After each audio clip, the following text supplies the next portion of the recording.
Hi guys, welcome back sa ating YouTube channel mga katropa. Isa na namang kwentuhan tungkol sa negosyo ng pagbababoyan.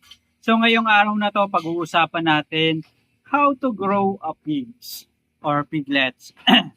Ito na mga katropa, marami kasi ngayon yung mga bagong henerasyon na talagang gusto nila yung makapasok sa pagnenegosyo. Inisa lagi sa madali nilang tingnan, madali nilang makita, madali silang maengganyo is yung pumasok sa negosyo ng pagbababoyang. Pero tayo mismo na nakaranas na mag-alaga ng baboy, tayong mga nakapagnegosyo na ng negosyong baboyan at nagko-continue sa negosyo ng pagbababoyan, nakita natin mga katropa yung challenges na pagdadaanan ng isang magbababoy.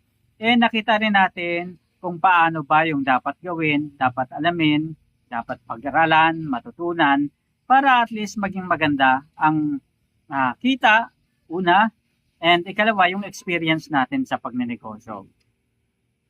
And wala akong nakita na negosyante na hindi nadapa sa pagnenegosyo. Halos lahat ng mga makasalubong ko, nakilala ko, nakausap ko na mga negosyante, nakaranas na minsan naloko sila sa pagnenegosyo. Kalawa is yung marami silang mali na nagawa. And sabi nga nila, charge to experience, it's okay not to be okay na magkamali, di ba? But malilimitahan natin yung mga pagkakamali, lalo na sa pagnenegosyo, sa pamamagitan ng pagbibigay ng mga dagdag kaalaman siguro, dagdag payo sa mga na sumubok sa negosyo na alam naman natin kung paano gawin. So, ngayon mga katropa, para makapagsimula ng isang negosyo at makapag-alaga ng baboy, lalong-lalo na ng piglets, number one, dapat muna nating alamin na kaya ba natin, simulan nating alamin yung pagbabudget na magkano ba yung ilalaan kong puhunan para mga katropa, makapagsimula ako sa pagnenegosyo na katulad nito. Mahirap naman kasi yung sugod lang tayo ng sugod nang hindi natin pinag-aaralan. And sa bandang huli, mapuputol tayo sa gitna. Naranasan natin yan sa maraming pagkakataon, pero kailangan na rin nating bumangon kasi kailangan nating makabawi. Ang negosyo ng pagbababoyan, laban lang ang concept niyan mga katropa, in ipon-ipon challenge, ipon-ipon system. So, ang payo natin dun sa mga bago at nais pumasok sa negosyo na katulad nito, number one talaga, pag-aralang mabuti. Ikalawa is mag-budget. Pag-aralan kung magkano yung puhunan na kailangan hanggang sa papalaki mo yung baboy, lalong-lalo na kung partner yung papasukin mo. Kung pag-iinahin naman, magkano yung total ng gastos mo sa full cycle ng pag-iinahin. Yan kung piglets, and gagawin mong litsunin, so magkano ba yung magagastos mo sa pag-aalaga ng mga katulad niyan. Yan ano-ano ba yung mga kailangan mo sa pag-aalaga ng katulad niyan. So simulan natin mga katropa. Isa sa mga bagay kapag na meron tayong alagang piglets, yung tinatawag na neonatal care na nangyayari ito sa panahon ng panganganak and hanggang 3 weeks. So, ibig sabihin mga katropa, isa sa mga bagay na dapat talagang gawin natin is yung pagpapasuso. Kailangan ng piglets makasuso ng colostrum sa inahin. Importante yan para hindi maging sakitin at magkaroon sila mga katropa ng antibodies na panglaban sa mga sakit, mga bacteria, virus, makakatulong yan ang gusto mga katropa. Isa pa is yung processing within 24 hours na dapat i-perform natin tulad ng pagpuputol ng mga pangil, ng mga buntot, para maiwasan yung injury sa ating mga alagang baboy, lalong-lalo na kung nagkakagatan sila at naglalaro mga katropa. Kapag nasugatan kasi ang ating mga alagang baboy, nagiging sanhi ito at nagbibigay daan para makapasok yung bakterya sa kanila na magkukos ng mga iba't ibang sakit sa kanila. So, kailangan lang natin mga katropa, pagpuputol rin ng pusod, which is kailangan natin magbigay ng iodine o maglapat ng iodine sa kanila para maiwasan yung pagpasok ng mga mikrobyo sa mga open forms ng mga sugat. And ganoon na rin mga katropa, dapat tayo magbigay ng iron sa ating mga alaga, pag-i-inject ng iron para maiwasan at ma-prevent yung anemia, lalong-lalo na yung panlalamig mga katropa. And i-maintain rin natin yung medyo mainit na babuyan, lalong-lalo na sa mga bagong anak ng mga piglets kasi medyo mahina pa sila sa lamig, lalong-lalo na kung panahon ng taglamig at maulan. Kailangan talaga maglagay tayo mga katropa ng brother light and maglagay tayo ng mga beadings na medyo mainit tulad ng sako at kung ano-ano pa. Ayan, wag naman mga katropa natin hayaan na lamigin yung ating mga alagang baboy at nakalatag lang sa simento. Kasi sayang kapag nawala. Imagine ilang buwan na pag-aantay bago nagkaroon ng ganyan ang ating mga ng piglets, ang ating mga alagang inahing baboy.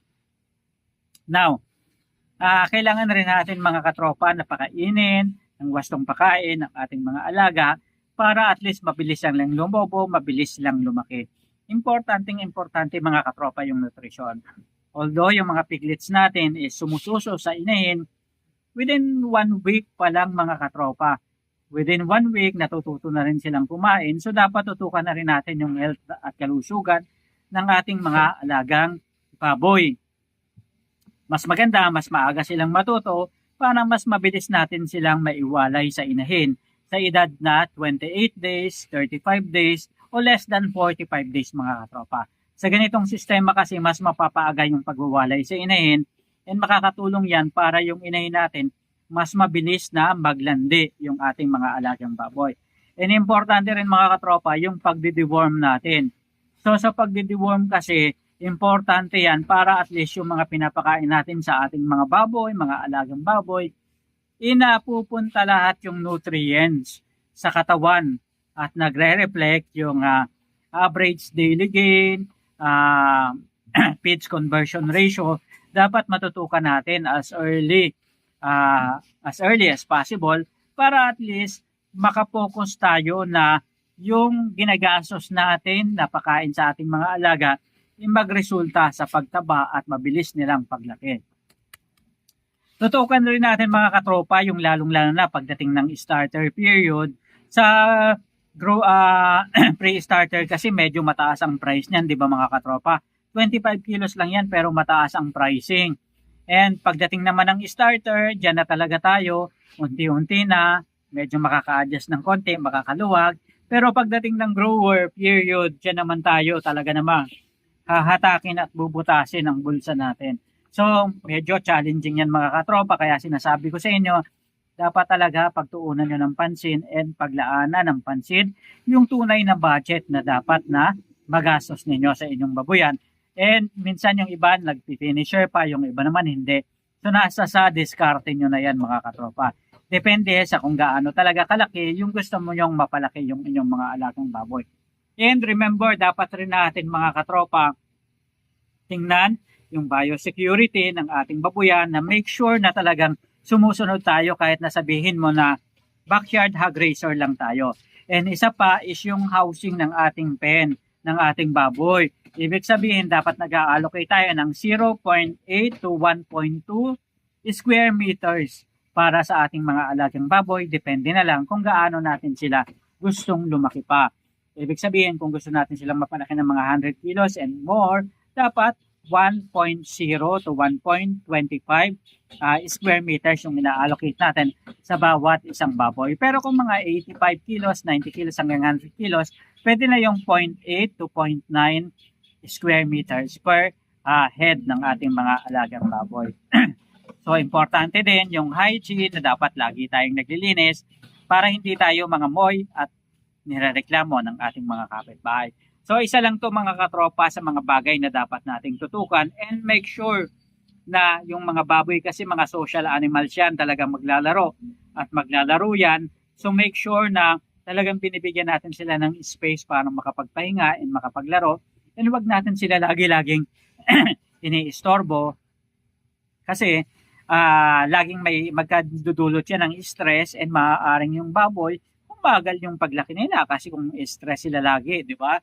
So kaya make sure na yung babuyan natin is safe, ligtas, and hindi bahain, para hindi man naman sayang yung ating investment sa pagnenegosyo ng baboyan. So ito mga katropa, yung mga bagay na dapat nating tutukan kapag tayo ay magsisimulang mag-alaga ng baboy, lalong-lalo na kung magsisimula tayo ng piglets to fattener mga katropa. So pag-usapan ulit natin yung iba't ibang topic sa negosyo ng pagbababoyan sa mga susunod pa natin ng vlogs. Hanggang sa muli, maraming salamat, paalam.